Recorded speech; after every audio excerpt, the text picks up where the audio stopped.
Hello student, আজকে আমরা যে বিষয়টা নিয়ে আলোচনা করব সেটা হচ্ছে টিচিং লার্নিং প্রসেসের প্রবলেম সলভিং মেথড।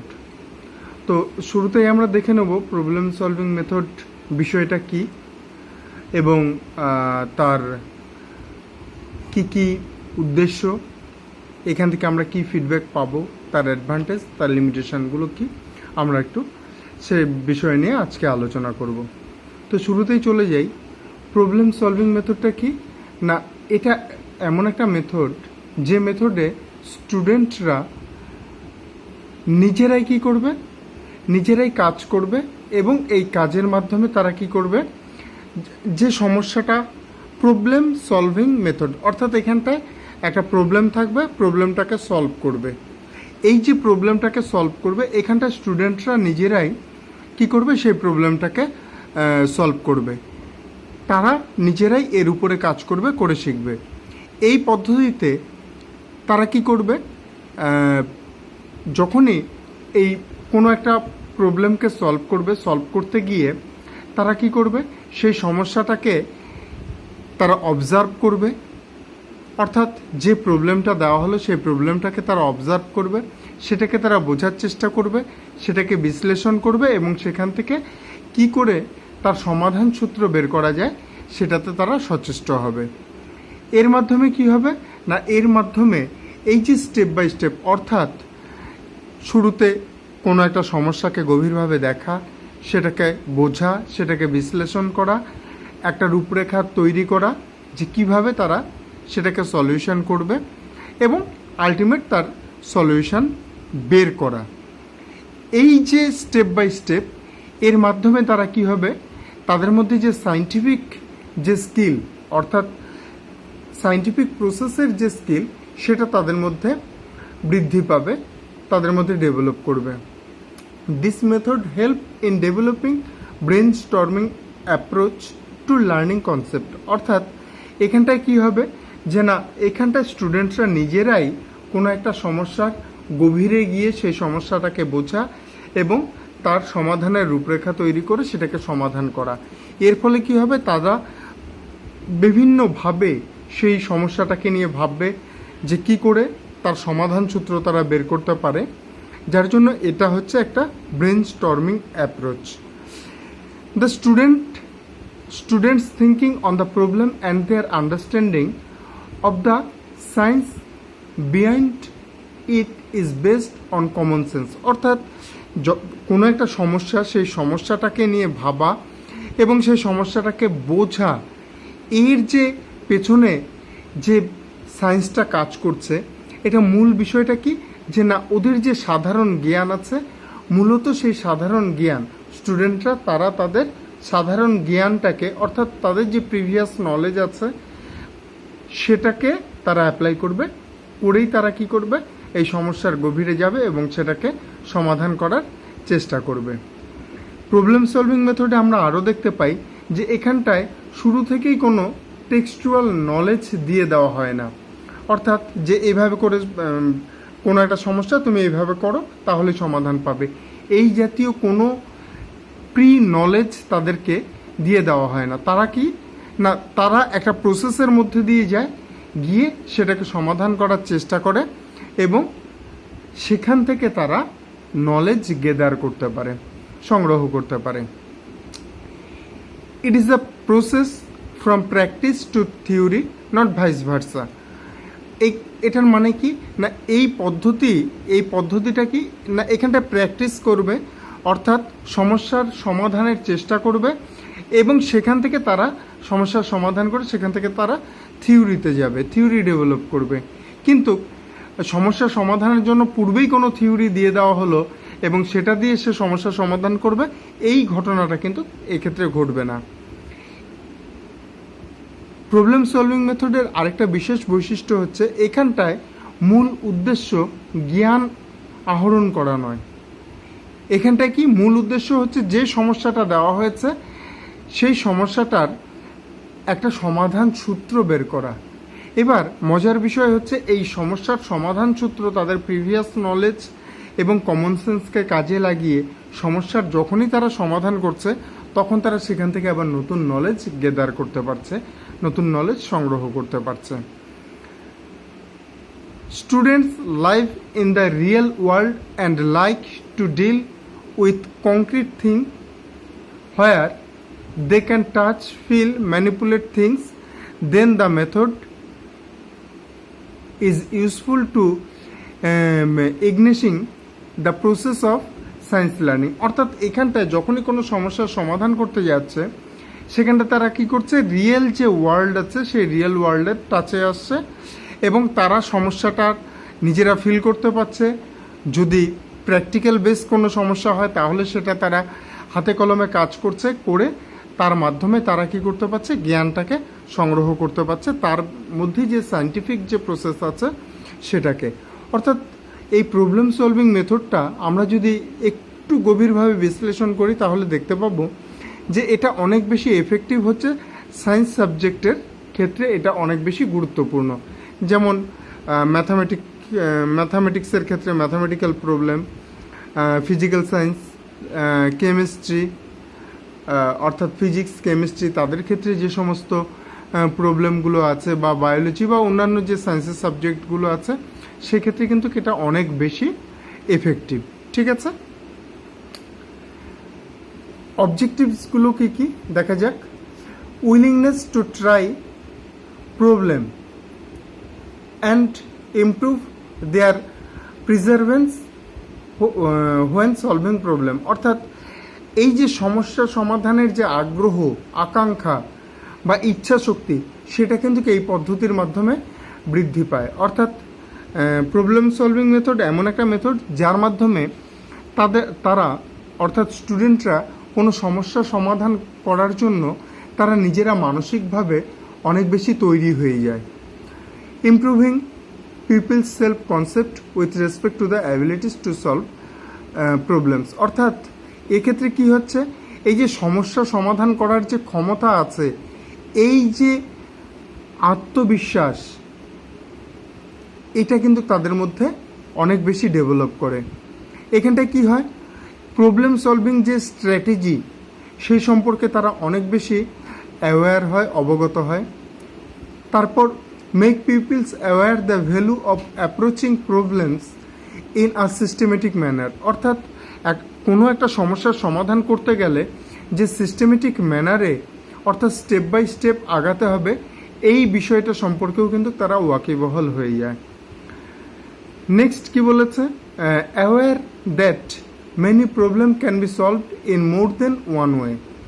অর্থাৎ অনেক সমস্যা আছে যে সমস্যাগুলোকে শুধুমাত্র একটা পথেই যে সমাধান করা যাবে এমন বিষয়টা নয়, কোনো একটা সমস্যাকে বিভিন্নভাবেও কিন্তু সমাধান করা যায়। অর্থাৎ কোনো একটা সমস্যাকে তুমি, কোনো একটা প্রবলেমকে তুমি যে পথে সমাধান করবে, XYZ তারা হয়তো অন্যভাবেও সেটাকে সমাধান করে ঠিক একই জায়গায় উপনীত হবে, অর্থাৎ একই রেজাল্ট তারাও পেতে পারে।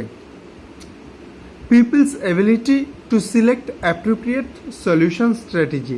অর্থাৎ এক্ষেত্রে কি হয় না, কোনো একটা সমস্যার সমাধান করতে গেলে যে সঠিক রূপরেখা তৈরি করা, স্ট্র্যাটেজি নির্ণয় করা, সে সম্পর্কেও তাদের কি হয়, দক্ষতা বৃদ্ধি পায়। Next, improve people's ability to implement solution strategy. অর্থাৎ শুরুতে সিলেক্ট অ্যাপ্রোপ্রিয়েট সলিউশন স্ট্র্যাটেজি, অর্থাৎ কোন স্ট্র্যাটেজি আমি অবলম্বন করব সেটা সিলেক্ট করা, এই ক্ষমতা যেমন বৃদ্ধি পায়, সেটা ইমপ্লিমেন্ট করা। নেক্সট দেখো, abilities two implement solution strategies accurately. অর্থাৎ যে স্ট্র্যাটেজিটা সিলেক্ট করা হয়েছে সেই স্ট্র্যাটেজিটা অ্যাপ্লাই সঠিকভাবে প্রয়োগ করে তার সমাধান বের করার এই ক্ষমতাটা, অ্যাবিলিটিটাও কিন্তু বৃদ্ধি পায়। এখানটায় কি হয়, people's ability, improve people's ability to get more correct answer to the problem. অর্থাৎ কোনো একটা সমস্যার থেকে সঠিক উত্তর বের করার, আমরা অনেক সময় এমন হতেই পারে যে আমাদেরকে কোনো একটা ম্যাথামেটিক্সের সমস্যা দেওয়া হলো, বললো যে সলভ দিস, আমরা সলভ করলাম। এবার সলভ করে সেটা হয়তো দেখা গেল তুমি সঠিক সলিউশন বের করলে, আমি হয়তো করেছি, আমিও একটা সলিউশন বের করেছি, কিন্তু সেটা সঠিক হয়নি। এই যে স্ট্র্যাটেজিগুলো যদি আমরা প্রবলেম সলভিং মেথডটা অ্যাপ্লাই করি এবং এর উপরে অনবরত কাজ করি, তাহলে কি হবে, সঠিক উত্তর পাওয়ার যে ক্ষমতাটা, সেই ক্ষমতা বা দক্ষতাটাও কিন্তু বৃদ্ধি পাবে। Appreciation of the existence of problem and desire to solve it, অর্থাৎ সমস্যা থাকবেই, সমস্যার যে কোনো সমস্যাকে খুব সহজভাবে নিয়ে সেটাকে সমাধান করার যে ইচ্ছা শক্তি, সেটাও কিন্তু এর মাধ্যমেই বৃদ্ধি পায়। Accumulation of the fact and data which are relevant two the problem, অর্থাৎ কোনো একটা সমস্যার সমাধান করার জন্য যে সমস্ত ঘটনা বা যে সমস্ত তথ্যকে একত্রিত করা দরকার, তারও কিন্তু ক্ষমতাটা বৃদ্ধি পায়। লজিক্যাল ইন্টারপ্রিটেশন করার, যে কোনো একটা সমস্যার সমাধান করতে গেলে তার যে লজিক্যাল ইন্টারপ্রিটেশন, সেটা করার দক্ষতাও কিন্তু এই প্রবলেম সলভিং মেথডের মাধ্যমে বৃদ্ধি পায়। অর্থাৎ এগুলো ছিল এর মেইন অবজেক্টিভস। নেক্সট, যে process for problem solving, problem সলভিংয়ের যে প্রসেস আছে, এই নিয়ে অনেকেই অনেক কিছু বলেছেন।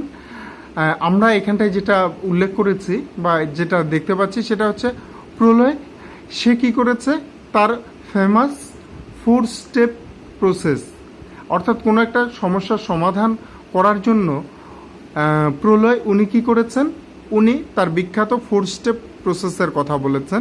কি সেগুলো? স্টেপ 1-এ বলেছেন আন্ডারস্ট্যান্ড দ্য প্রবলেম, অর্থাৎ যে সমস্যাটা তোমাকে দেওয়া হয়েছে সেই সমস্যাটাকে তুমি আগে বোঝার চেষ্টা করো, গভীরভাবে তার মধ্যে মনোনিবেশ করো এবং সেটাকে বোঝার চেষ্টা করো।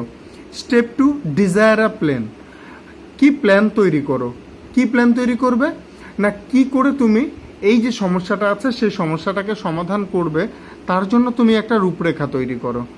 স্টেপ 3-তে কি বলেছে, যে রূপরেখাটা তুমি তৈরি করেছো সেই রূপরেখাটাকে তুমি ইমপ্লিমেন্ট করো, ক্যারি আউট দ্য প্ল্যান, সেটাকে তুমি ইমপ্লিমেন্ট করো, করে দেখো তুমি কি পাও।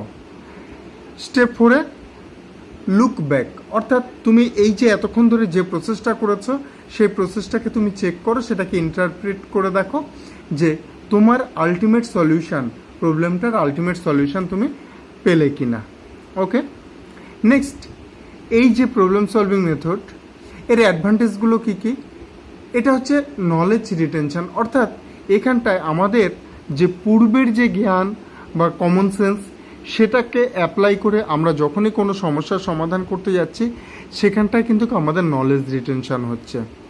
আন্ডারস্ট্যান্ডিং পাওয়ারটা অনেক বৃদ্ধি পাচ্ছে, অর্থাৎ কোনো একটা সমস্যাকে বোঝা, তার গভীরে গিয়ে সেটাকে বিশ্লেষণ করা, এই যে ক্ষমতাটা, এটা কিন্তু এই পদ্ধতির মাধ্যমে বৃদ্ধি পায়। এখানটায় কি দক্ষতাও বৃদ্ধি পায়, ডেভেলপ কম্পিটেন্সিস, এটাও কিন্তু এই প্রবলেম সলভিং মেথডের মাধ্যমে বৃদ্ধি পায়।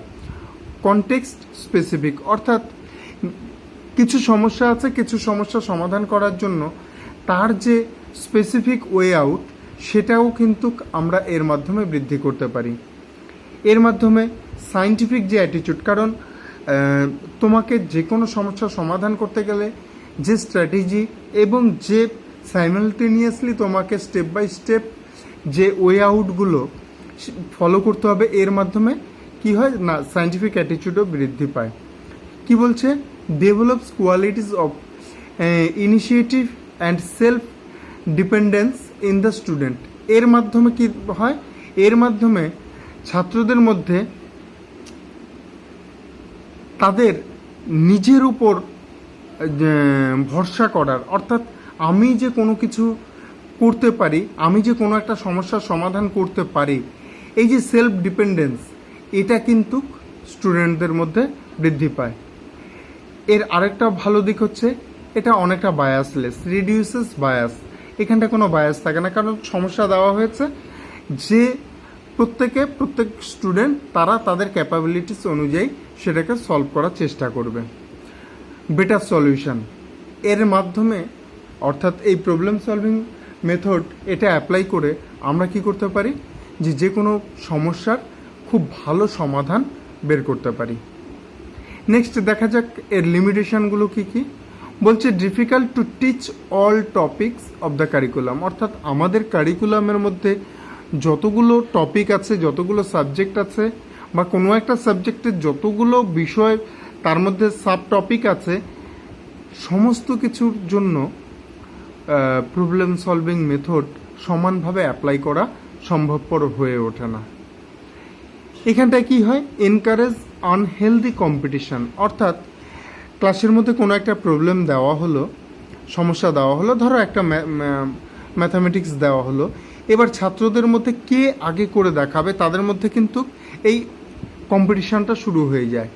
অনেকেই আগে করে দেখাতে পারে, কিন্তু যারা একটু তুলনামূলকভাবে পিছিয়ে পড়া ছাত্র তারা কিন্তু যথারীতি শুরুতে বা নির্দিষ্ট সময়ের মধ্যে কমপ্লিট করতে না পারার জন্য তারা হীনমন্যতায় ভোগে বা তারা আরও কিছুটা করে পিছিয়ে পড়ে, যার জন্য এখানটায় যে কম্পিটিশানটা তৈরি হয় সেই কম্পিটিশানটা কিন্তু আনহেলদি হয়ে যাচ্ছে।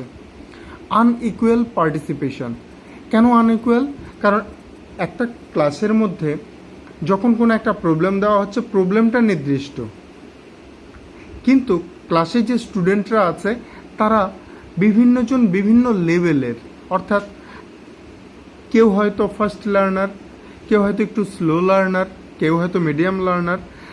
তাহলে কি হচ্ছে, সকলের জন্যই একটা নির্দিষ্ট সমস্যা, একটা নির্দিষ্ট প্রবলেম দিয়ে দেওয়া হয়েছে, যেখানটায় ওই নির্দিষ্ট প্রবলেমটার জন্য যারা পার্টিসিপেন্ট তারা কিন্তু ইকুয়াল মেধার হয় না। এটা একটা কিন্তু এর লিমিটেশন।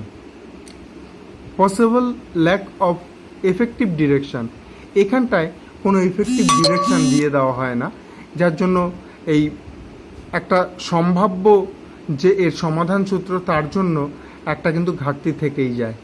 নেক্সট কি, যদি আমাদের সমস্যাটা দেখা যায় একটু তুলনামূলক ভারী হয়, তাহলে বা ভারী না হলে পরেও যে কোনো স্টুডেন্টদেরকে যখন কোনো একটা সমস্যা দেওয়া হবে সেটা সমাধান করার জন্য বলা হবে, সেটা কিন্তু টাইম অ্যান্ড রিসোর্স কনস্ট্যান্ট, অর্থাৎ এক্ষেত্রে সময় এবং অন্যান্য কিছুর ব্যয় কিন্তু সবসময় বেশি, অর্থাৎ মূলত সময়টা কিন্তু এখানটায় অনেকটা বেশি খরচ হয়ে যায়। অর্থাৎ একজন টিচার তিনি যত তাড়াতাড়ি একটা সমস্যার সমাধান করে দিয়ে দেবেন, যদি ছাত্রদের সামনে নতুন সমস্যা দেওয়া হয় সেটা সমাধান করতে কিন্তু তাদের যথেষ্ট সময় লেগে যাবে। তো এগুলো হচ্ছে সাধারণ লিমিটেশন ছিল। এই ছিল আমাদের আজকের আলোচনা প্রবলেম সলভিং মেথডের ওপর। তো আশা করি তোমরা নিশ্চয়ই বুঝতে পেরেছ। তোমাদের সকলকে ধন্যবাদ, ভালো থাকবে।